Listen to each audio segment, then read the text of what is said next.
I'll send out a message or put it on OneNote. Did you all get that email I sent out? I mean, it came to radio? Let me make sure that goes. Because they took down something called,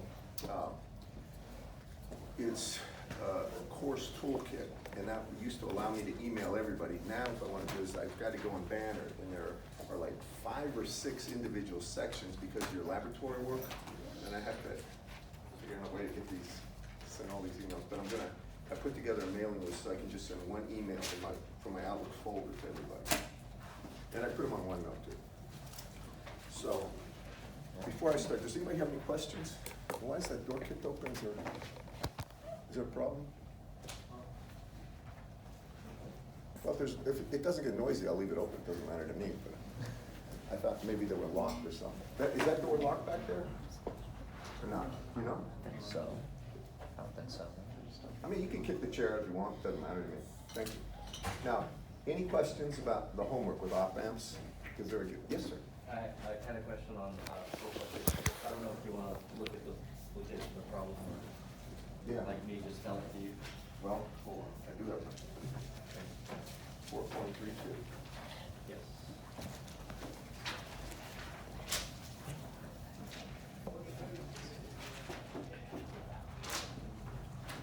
Oh, that's good. Tell you what, I'll get to that one in a second, all right? I want to build to this because op amps are so important. I've got a series of things I want to talk about today. I have 4.3 and 4.3.1 I'm going to do. I'm going to do 4.32, 4.33 if I have time. But I want to build on this, build to it, because operational amplifiers are so important. Now, the first thing I'm going to do is talk about the basic op amp, and you know the laws that govern an op amp. No voltage difference between the input, no current into the input. Those are the things that are essentially used. Don't try to memorize all the formulas for different circuit configurations. The next thing you do is this. Now these are going to be some basic circuits that we'll go through. And always, unless there's a lot of reasons for this electronically, but always have the inverting terminal on top. All right, and ground the positive one if you get an opportunity to do that. Just remember that. You don't have to ground this one, but there's a lot more reasons in the electronics. You'll see why once we get into the actual transistors. They're called differential amplifiers. Have you had differential amplifiers yet? That make this thing work. So this first circuit is called simply an inverter. Now, and it's used all the time, plus to minus. This is R1, this is R2. Or no, leave it be R, just R, sorry. When I look at this, if the input is V in, the output, V out, plus to minus here, is going to be simply minus V in. And the way I know it, now you don't have to write this down, but just listen to me talk my way through this. I know if there's V in here, the current here will be V in over R. Do you all agree with that? Correct? All right, that current can't enter that negative terminal, correct? All that current must go this way. Correct? That means the voltage that develops here would be this current VI divided by R times R, or the voltage here would be VI. Does everybody follow me on this? I'm going through the reasoning process. Now, that means the output voltage is what? Let me,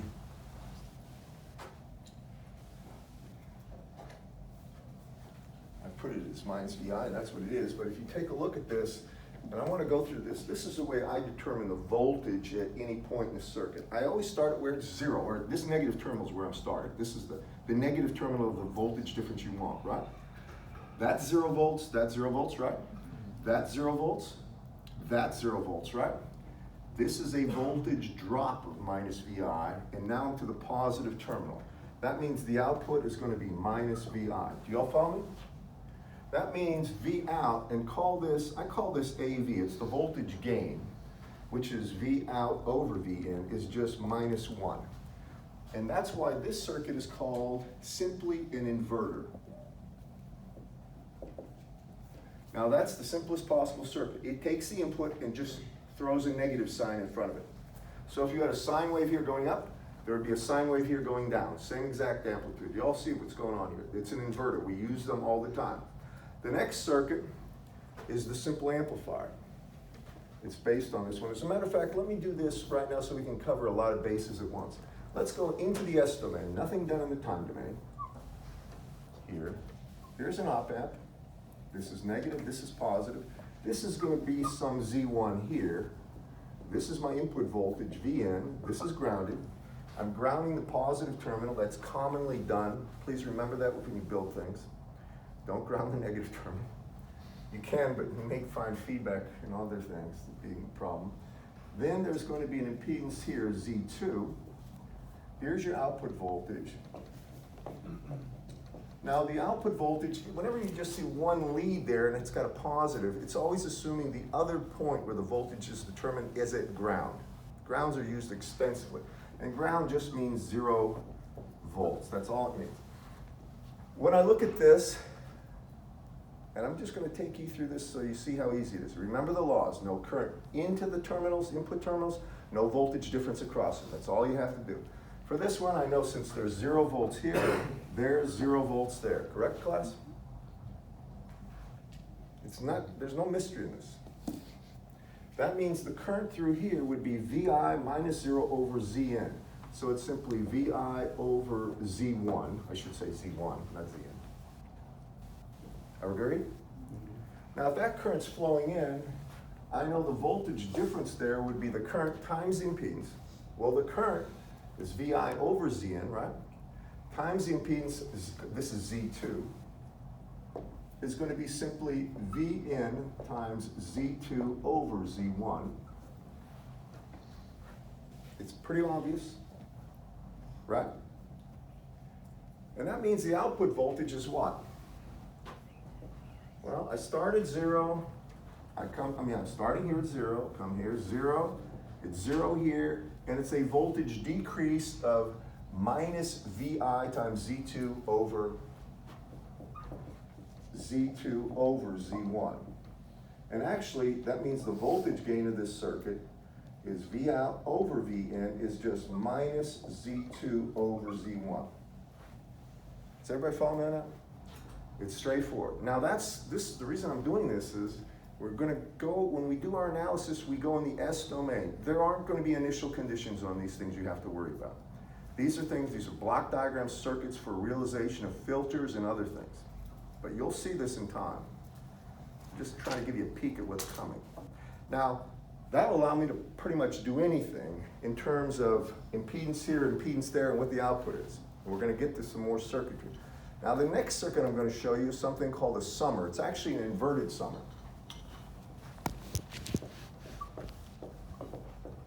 All right, the symbol for this will be this. It's the summation sign.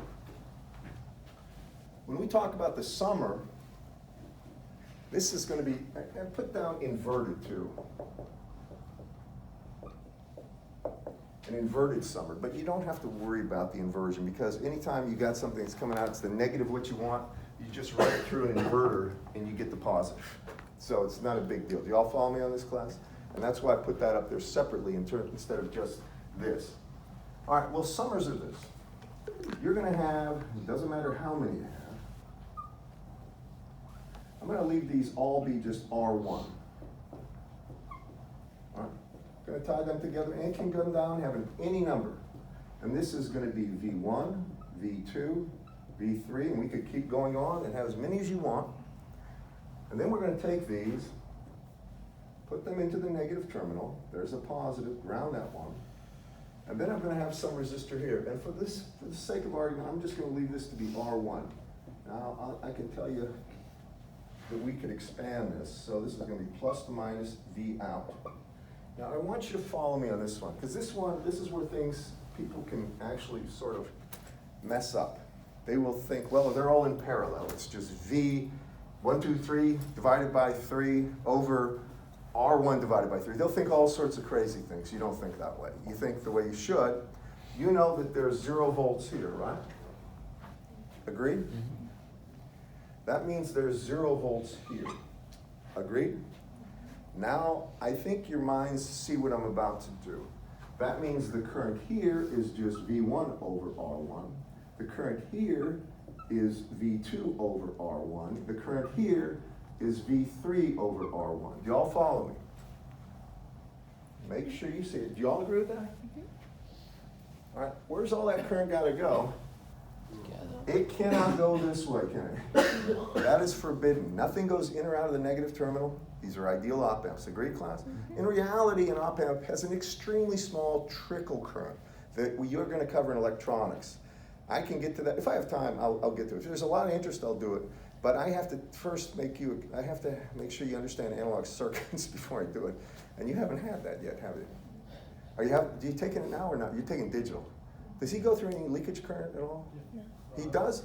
Saturation current. No, saturation is different. That's when it slams, it's basically as much current as you can draw is drawn. And the voltage difference is 2/10 across a bipolar. Do you see do that already?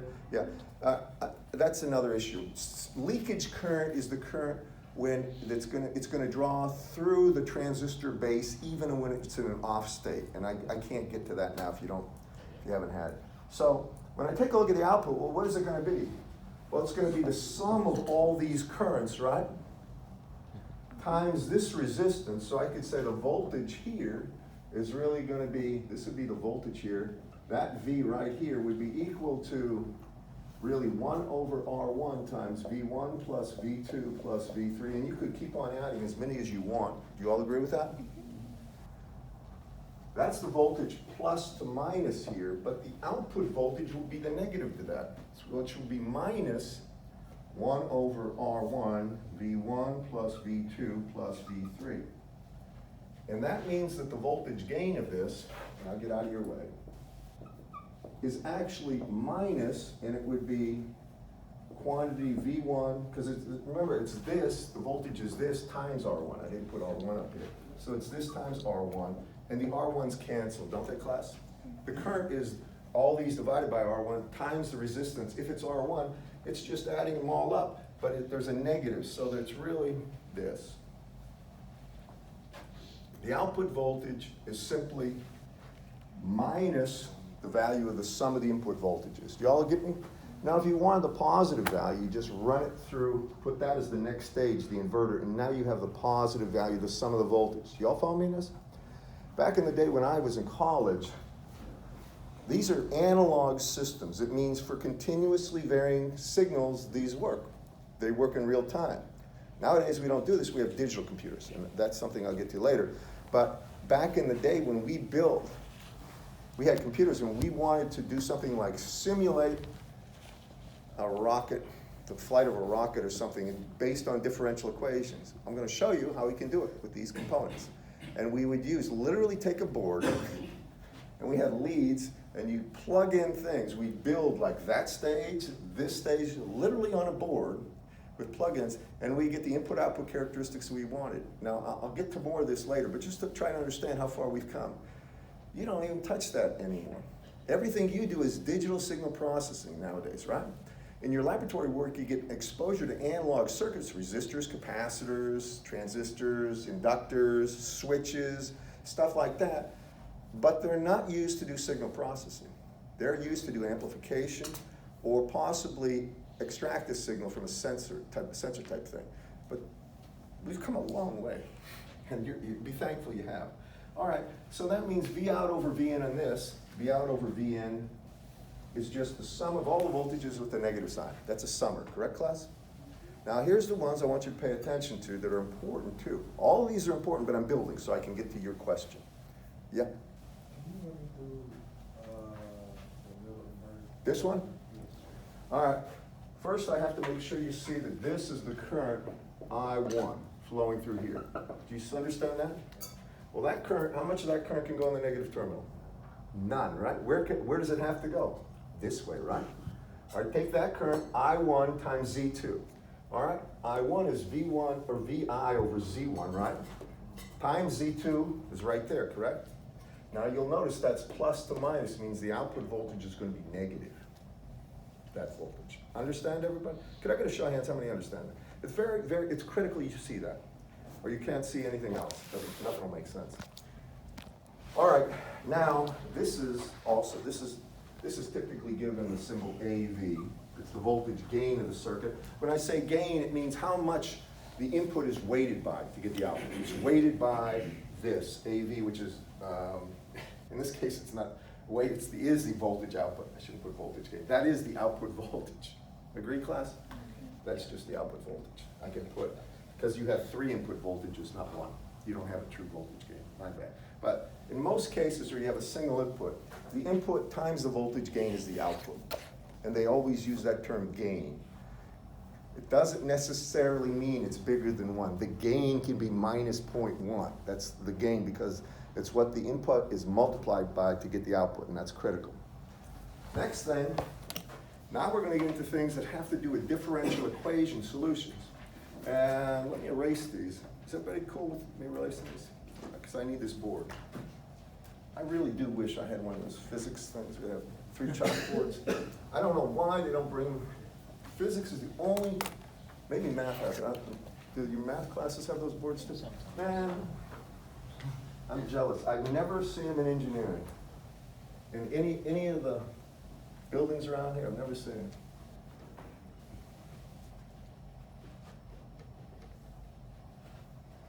Maybe we're allergic to chalk. Whatever the reasons, they don't have it. Now, I gotta bring up this point. When we use this block diagram approach that we're gonna be using from now on, we assume no initial conditions, right? These are things that are gonna be used for processing a steady, continuous signal stream. So there's no initial conditions. That means we have to take a look at this. If we have x of t, and the transform of that is x of s, right? These are critical. Then I know there's 2 basic operations that always come up. One is differentiation, the other is integration of a signal. You can't get away from it. If I have dx of t dt, what does that go to? S, right? X of s. Typically it's minus x of t equals 0, right? But we don't put that there because there's going to be no initial conditions in this case. Got it all right? And then after that, what about the integration of x of tau, d tau, from 0 to t? Well, integration does what? If differentiation brings out an s, what do you think integration does? Most of you know. 1 over s, right. It's x of s over s. Now, both of these operations are critical. By the way, if I wanted a second derivative, just so you see, if I wanted the second derivative of x with respect to t squared, that would be simply s squared x of s. Just take that and do another derivative. Brings out another s. Follow me? Mm-hmm. If you wanted another integral, it would bring over x of s over s squared, and so forth. Follow me, class? Now, no initial conditions for this. This is going to be the block diagram approach to building circuits, all right? You don't have initial conditions. Those are for things. Honestly, it's just me. The only circuits that have a lot of initial conditions that you have to worry about are things that are used for detonation. And that's my experience, all right? Detonators, things like that, they'll charge up a cap, and then the rate of discharge into this something, it has to have a certain amount of energy deposited, then it'll blow up. And that's something, the only time I've ever had to worry about initial conditions that I can recall in real life. And transient events when I ran a railgun project, and then we had to charge these capacitors up to 10,000 volts, and they're 32 microfarad a piece. And then when we unleashed that thing, we had about up to 400 kiloamps of current, if you can believe that. That was the only other time I've ever used initial conditions. And we fired something long ago, about a mile a second, but it was only like a piece of Lexan, what hockey rinks are made of. But it was very cool, because that's 5,280 feet a second. But that's the only time I've ever had to worry about initial conditions. Every other time with radars or anything else, like, never. So now we get to, well, how do you realize this? The first is that we'll do the differentiator.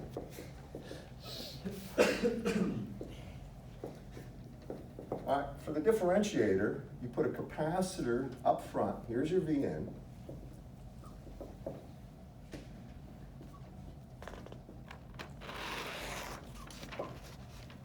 Then you put a resistor here. And your output, V out, right there at the ground. If you look at this, now we're going to do this in the S domain. I could write the differential equation, but it's stupid to write the differential equation when you can just work in the S domain. So you replace C by the impedance. It's 1 over SC, correct, class? Y'all agree with me there? Mm-hmm. Now, after that, what do we do? Well, I can see that the current here will be equal to Vn over this impedance. Do you agree? So that current is really going to be Vn times Sc. Agreed? That's the current. I'm going to see this. I don't want to go fast here. I just took the input voltage by the impedance, right? The impedance is 1 over Cs. That current has to flow this way, correct? That means the voltage developed here is going to be that current, Vn times Sc times the resistance. Or the voltage here is Vn times Src, right? Because R is the resistance that is flowing through.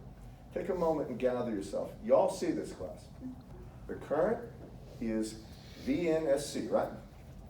Multiply that by the resistance. The voltage across that resistor is going to be Src. Do you all agree with me? Right? Now, what's the output voltage? Well, the output voltage will be what? Minus this voltage, correct, class? So that means, I'll just say that V out here is going to be minus Src, and then the voltage gain V out over Vn, which would be the voltage gain, is simply going to be minus, that's Vn here, minus Src. That's the voltage gain. Now the way it's commonly done is to show this in a block diagram format. They will show a block diagram like this, where this will be the input. You can think of this as X of I, and this is the output, Y of I. And what you'll see here is what you weigh X by to get Y. Input, output, right? You do it by the voltage gain. And the way they write it is this. You'll see something GD, and it's just going to be, or the gain, I'm just going to leave it as G, the gain times S. You'll notice that it's times single S, right? And the gain itself here will be given minus RC value. All right? You all follow me in this class? This is an S. Anytime you say single S in a block, you know that that is a differentiator. All right? It takes the derivative of the input signal in the time domain and weighs it by the gain, right? So whatever, that's how it works. Now, the next one, as you probably gather, will be an integrator. So if you want an integrator, this is the circuit. An integrator doesn't put the capacitor there, it puts the resistor at the input, R. Here's the input. There's the, where it's going to go into the operational amplifier, ground that. And then I'm going to put a capacitor here. Ground that. And I'll replace this by 1 over CS. We'll go through this one. By now you're probably getting the hang of this. But just work with me. Make sure you see these things. If you see them, my life gets easy. If you don't, my life gets hard. And if you're not here and don't see it, then don't blame me. I guess the online videos I really appreciate these days. And I haven't been on GroupMe for probably over a week. Is there anything substantial I need to look at? All right, if there is, just ping me and I'll try to answer your questions. So if I look at this, what is the current here, class? Vn over R. Vn over R, correct? Right? Now, that's the impedance of this, right? So the voltage between the positive and negative here would be that current Vn over R times that impedance. So it's Vn over Src would be the voltage across the capacitor. Do you all agree with that? Just take a good look. Make sure, I want to make sure everybody sees it. If I'm boring you, just hang in there. All right, now what's the output voltage going to be? Well, isn't it start at ground is 0, 0 here, then it's a voltage drop of that voltage, correct? So the output voltage is actually equal to minus Vn over, divided by Src, and I can say the voltage gain is actually equal to minus 1 over Src. And I hope you all understand that. Correct, class? Now we have that, and see, this will allow us to build circuits. You're going to see we can use this information to build circuits that will implement differential equations, filter properties, and we'll see how we assemble this. It's pretty easy. Now, what this looks like in a block diagram form, again, is just a block. it's gonna be a gain, there's a weighted gain, and it's divided by S. So this is a 1 over S block. Now sometimes what you'll see is this. You'll see this represented as simply an S block, like this, and then they'll have a gain block here, separately. But you understand that the gain and the 1 over S term, sorry, 1 over S, if you multiply that times that, that's what that is. That's the reason I did it that way. Agreed, class? And the only thing you have to do is select R and C if you want a certain gain. Now, there's one thing I have to say. The gain here, by the way, is minus 1 over RC, right? If you wanted it plus, then you just put an inverter. Everybody see that? Okay. Now, to get at some of the problems. I don't know if you had a chance to do them or not. I'm going to go through these problems because it's very, very important you understand how to first analyze before we synthesize stuff, right? You got to know your analysis. And back when you had circuits, the circuits you dealt with were analysis. You analyzed the behavior of circuits. You did not build or synthesize them. Here in this class, we're going to synthesize circuits. And that's why having to know analysis is assumed, and that's why I'm going to go through this a little more clearly to make sure everybody understands it. Is anybody at the game against LSU? Basketball game? Only one? Really? Only one? I'm telling you, this is starting to be bad for my health.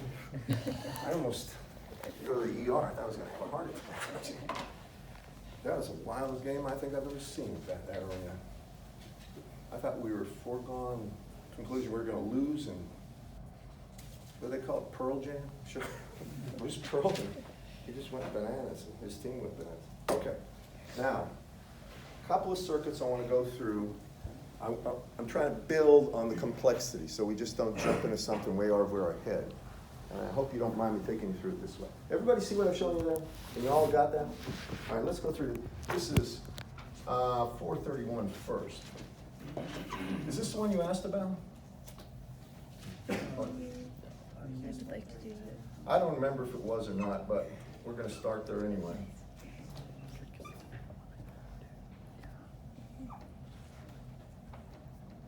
And by the way, whenever you're doing these problems, draw a picture.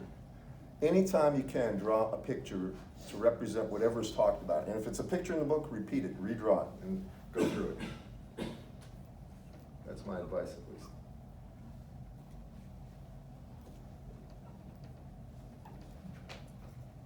This is plus the minus Vn. That's C, that's R1, and there's an R2 here. Now this one doesn't quite fit the form of any of the prior circuits. You'll notice the feed is into the positive terminal, which generally I would say is a no-no, but I am not an absolute expert on this stuff. I would not do it this way.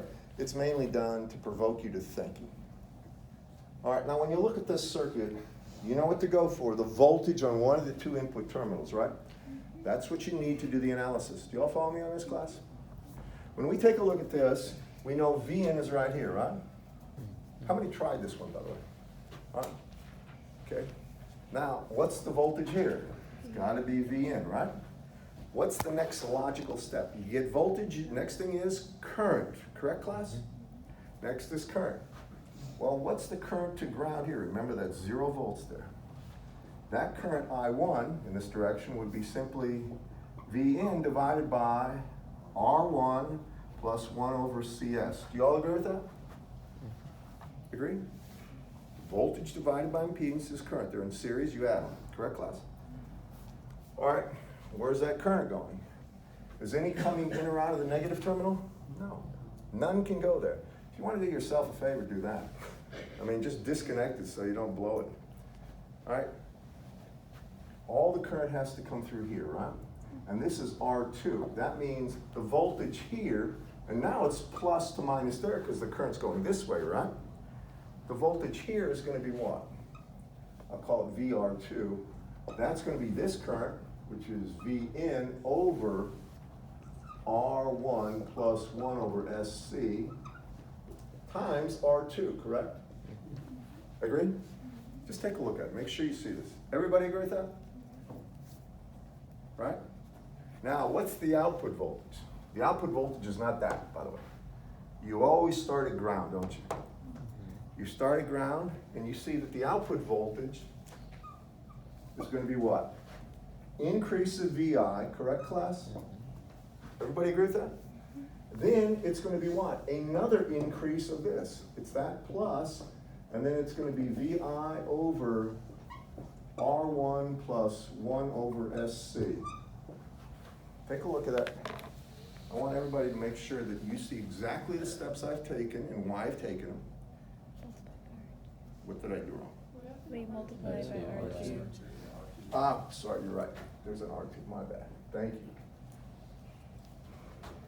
Everybody got that? Now I've got the output voltage. What I want is a ratio of output to input, right? What I'm gonna do here, I'll divide everything by VI right now, just to make my life easy.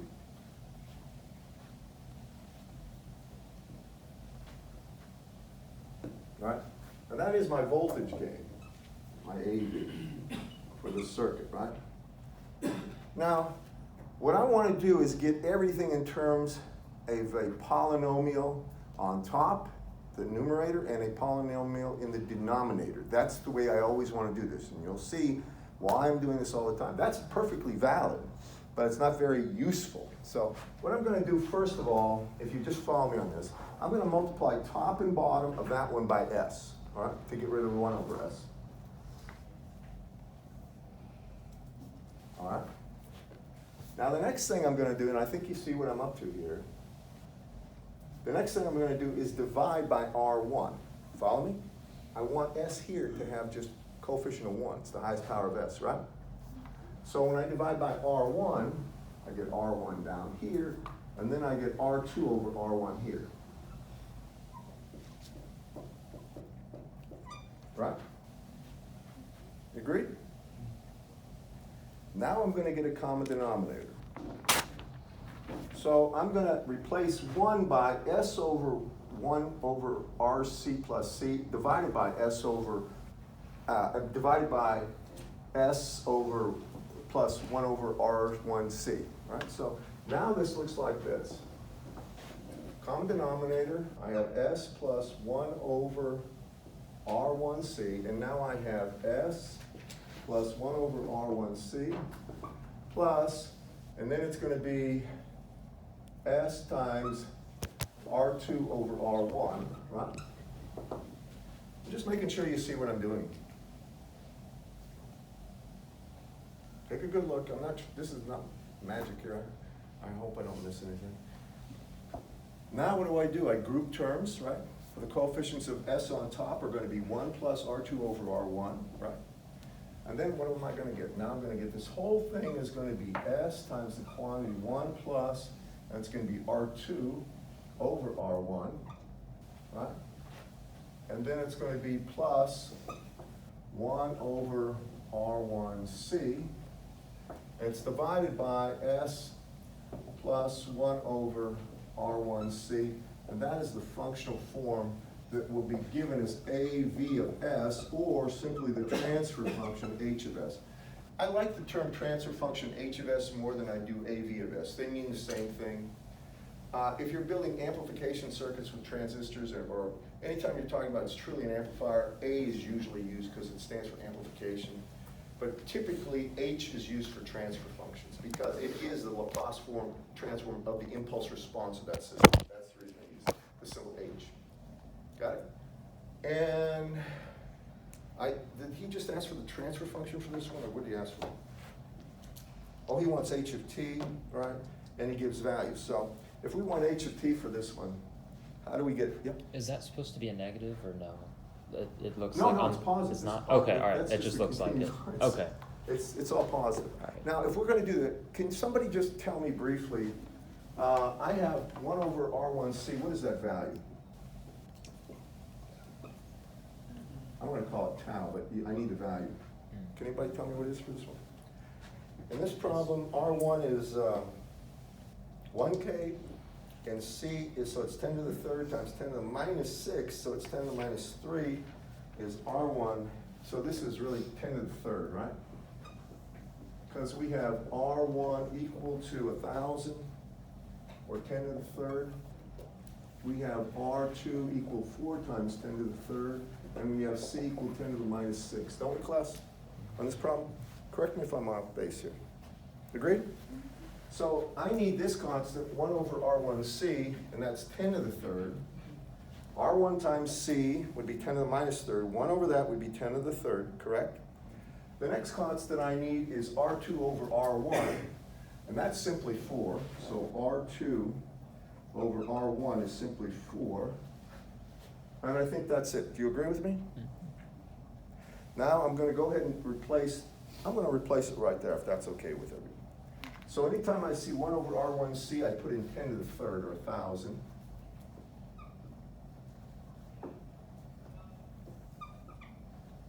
Now, R1 over, or R2 over R1 is 4, do you agree? Plus 1 is 5. So I replace this and say 5. Right? And now I've got to go back to the time domain. Here I'm going to go ahead and separate them into 2. So I have S times 5 over S plus 10 to the third plus 10 to the third over S plus 10 to the third. Y'all agree with me? Y'all see what I'm doing here? I'm breaking it up into 2 partial fractions for the obvious reason I want to go back to the time domain, right? Now a question, how many know how this goes back to the time domain? If I have a constant over S plus constant, e to the, come on. Negative. Right, so this part, how about if I go up on this one? This is really going to be 10 to the third times e to the minus t times 10 to the third u of t. Do you agree with me? Now I want to talk my way through this next part, and I'm going to do it over here. So I know if I have an x of t, now just listen to me, equals e to the minus at u of t, right? And I know that goes to 1 over s plus a, right? Well, what happens if I take a derivative of this, derivative of x of t with respect to t? What happens here? That means, well, that would be the derivative of this, which I'll take in a second, but what happens over here? That's s over s plus a, isn't it, class? Right? So what is the derivative of this with respect to t? Forget the u of t for a second. Don't worry about that because it does bring a delta into it. But if you just take a derivative of this, it becomes minus a e to the minus at u of t if you forget the derivative of the u of t. Now, when you put u of t in there, then it's going to be plus e to the minus at. Then the derivative of u of t would be delta t, and that would be the derivative of x with respect to t. Do you agree with that? Y'all see that? Yes, sir. So the derivative of the u of t. Let me just do this so you see this. If I take the derivative of 2 functions, x of t times h of t, just follow me on this, dt. That is going to be the derivative of x of t dt times h of t plus x of t times the derivative of h of t dt. Follow me? Chain rule? Go down here. Derivative of this with respect to t. Derivative of e to the minus at is minus a e to the minus at, right? Times the second function is u of t. Plus, first function e to the minus at, derivative of u of t is h of t. Or I should say delta t, pardon me, right? How many see this? Chain rule. You got it? All right, so coming back to this, what do you see happening here? Well, if you think about 5 over s plus 10 to the third, that would go back as what? 5 times e to the minus 10 to the third t u of t, correct? Are you with me on what I'm doing here? Now that s means that effectively I have to take a derivative of that, right? When I take a derivative of this, what happens? I can leave the 5 alone, and I get what? Put it up here. I get 5 times, and then I'll get minus 10 to the third, right? Times e to the minus 10 to the third, sorry about being sloppy here, t times u of t plus, and that would be e to the minus 10 to the third t times delta of t. Follow me on that? And that would be the transform of that, or the inverse transform of that. And if you add them together, you can probably take out the 10 to the third and group them the way you want. But that is the answer. That would be the impulse response. Who asked about this? You did, right? Was it this one? No, it was the next one. Oh, okay. Do you all see what I'm doing? I gotta tell you one thing. To get familiar with all the different, I call them tricks, things you have to be aware of, you have to do a lot of problems. You can't just, well, I'll do one or two. You gotta do a whole lot, because there's a lot of different things and ways you manipulate these things to get the answer. And there's a lot of things to be aware of, and it takes time. And there's no substitute for doing problems, lots of problems. And I try to provide the solutions, and believe me, if you look online, I mean, there's unlimited resources, seemingly, for the number of problems and solutions available with Laplace transforms and applications of Laplace transforms. All right, now, the next problem.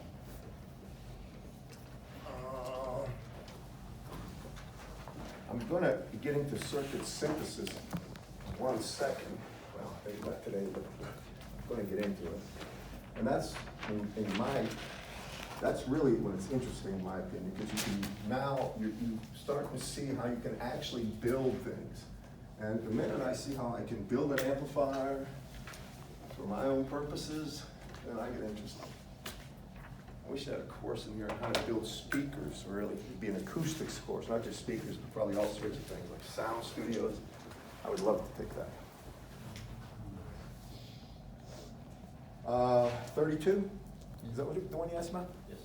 What do they want? They want the impulse response for that? All right, so this is 432.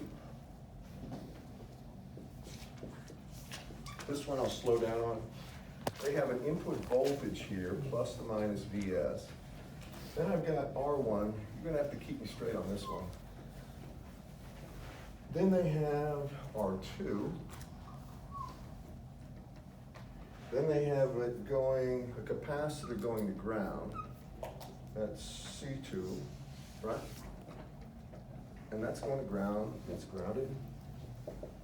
Then that feeds into the operational amplifier, the positive terminal. And then between these two, we pull up a capacitor. And that capacitor is showing as C1. And then that goes to the output and right here, right? That's the output voltage, right? Do I have that drawn right? So they have, this is the output voltage, plus the minus V out right there. What are the values for C and R? Say C1 is what? Just tell me. C1 and C2 are both 1 microfarad. All right, and what is R1 and R2? They're both 100 ohms. 100 ohms.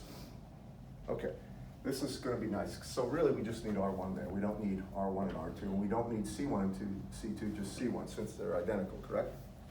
Try to simplify it. All right, now I'm going to go through the analysis. This is one that's a little different.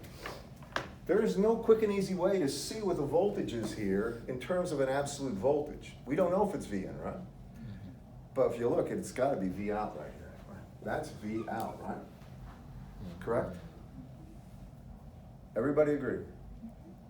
Now, if it's V out, the output voltage, the unknown output voltage, by the way, then the voltage at the plus terminal is V out as well. Keep following me. Now, I'm going to put the impedance for these things in. I know the impedance here is really 1 over SC1, and the impedance here is 1 over SC1, correct? I'm going to slow down and make sure you see this, class, please. Now, how much current flows here? And I'm going to call this I1. I'm just doing it because it's the first current, calling it I1. How much current? V out over 1 over CS, so it's really V out times SC1, correct? Or just SC, they're the same thing. Why put a 1 there? and make it hard, right? Now just work with me. Y'all see it so far. We're gonna do this in a building block approach. We've got that far. What else do we have? Well, now I know the current here, don't I? Isn't that I1? Right? How much current can come from the positive terminal? None, right? That current flowing here has to come through here, correct? So the current through there is 1 over SC1, right? What is the voltage there? R times R divided by SC1, correct, class? So the voltage here, I'll put an arrow here. That voltage at this point, difference I should say, the voltage difference is going to be 1 over SC times R1. Let me put there. R1 over SC1 is the voltage plus the minus here. But now the actual voltage at this point is going to be what? It's going to be, and it's times V0, pardon me. The voltage at this point would be V0 plus this voltage, or now I can say the voltage right here, I'll call it V1 for lack of a better one, or maybe, how about V2? V2 is going to be equal to, I'll pull V0 out in front, and it's going to be what? 1 plus, Dr. Baginski? Yeah. Why has the SC1 gone into the denominator for the voltage drop over that resistor? I'm sorry, you're absolutely right, that's my bad. Trying to run through that too fast. This is the current, my bad. That current times that resistance means this voltage drop right here, and I'm gonna literally put it on there, is gonna be V0 SC times R. So it's V0 times SCR here, and that's plus to minus voltage. And that means the actual voltage at this point with respect to ground right here, call it V2, that's gonna be equal to V0 times 1 plus SRC. I'm trying to work through this before we run out of time. Do you all see that, class? That's the voltage right here with respect to ground. Got it? Now, if I have that voltage, what else do I have? I have this current, don't I? Because I know the voltage here is Vs, and the voltage here is that. That means this minus this, right? Divided by R is that current, right? Let me call this I, call that I1, call that I2. And I'll put it over here. I2 is equal to Vs minus that voltage, V2, which is going to be quantity V0 times 1 plus SRC, right, divided by R. That's that current, correct, class? Now, if I have that current, just listen to me now. If I have that current, and I know this current, then I know that current, don't I? Right? So that means that this current, call it I3. I3 is going to be the current flowing into it, which is I2, which is that. I'll put I2, just so you see what I'm getting at, minus, and then it's going to be the current going this way, which is going to be SRC times V0, right? Right? Because the current flowing here is going to be SRC V0. I put it right there. Correct, class? Everybody see it? That's the, whatever goes in, I2 goes in, that comes out, so the remainder flows up. Agreed? Did you have a question? No, like, the R wouldn't be there if it was just the current. Pardon me? The R. Wouldn't it just be SCV not? Ah, you're right, you're right. Thank you so much. I'm going to transpose that, thank you so much, the I2 over here and try to get everything done. So this is I3, and that's going to be Vs divided by R minus V0, and then I'm going to try to group these things, and I have 1 over R, right? And I have plus SRC divided by R, or but just SC. Do you agree with that, class? Check me on that, right? All right, that's the I3. Now that current goes through this, correct? Right? What does that mean? That means this voltage right here is going to be that current divided by 1 over SC, right? Do you agree with me? Are you with me, class? Right. Have you included, Where did the R go? Yeah. Yeah, where's Well, what I did here was I saw that did I get rid of, I've got 1 over R. When I divide this part of it by R, I get 1 over R. And if I divide this part by R, I get just CS. I'm trying to simplify the process. Yes, sir. Should there be an extra minus SCV naught? Isn't That's that, just isn't that I2. just I2 that you have right there?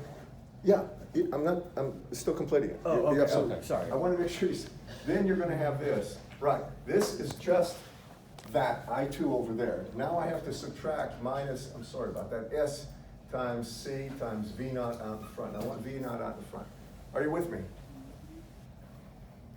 All right, last thing, if that is I3 times SC is this voltage. Do you agree? All right, so let me just put that. So that voltage, I'll call this V3. I don't think I have V3 in there. V3 is going to be equal to this right here times SC. So when I do that, I'm going to have S times C times Vs over R minus V out times 1 over R plus SC, and then minus V out times SC. Remember, the whole thing's times SC too. Wait a second. That's V3. Yes, sir. Why is it just SC there? It's not Is it 1 1 over over SC. SC? Is it I3? Well, I have to take this divided by the impedance. The impedance is 1 over SC. So, like 1 over SC is SC times that. I'm sorry, I'm trying to get this up already a minute over. Just bear with me a second, all right? We're almost done. What did I do? isn't it Is it current times times impedance? Huh? current times impedance? Right. Oh, And then- sorry. My bad. You're absolutely right. This is what I get for running. Current times impedance would be 1 over CS right here, and I'm so sorry. You're right. That would be the voltage. Now, here's the nutshell. Once you get this and you do it calmly, to get the output voltage here, right? That's what I'm after. Well, the output voltage here is now going to be this voltage, right? Plus the voltage drop here, plus the voltage drop here is V out. Now you're going to add V out and VS in one equation, and then you just separate it out. Tell you what, I'll be happy to solve this for you and then put it on the overhead, but I think he does this thing in the solutions, doesn't he? It's more just, it's just like straight to the. Well, do you understand what I'm doing this? Yeah. Because at this point right here, once you get the voltage here as that current times the impedance 1 over SC, the only thing you do now is say that if you come from here, VS plus this voltage is V out. Now you have V out and VS in one equation, and you separate out V out from VS and then divide everything by VS. So you get a ratio of V out to VS, and that's H of S. And then you go back to the time domain by doing partial fractions. It's a longer problem, but that's how you do it. I'm sorry I got tangled up on this one.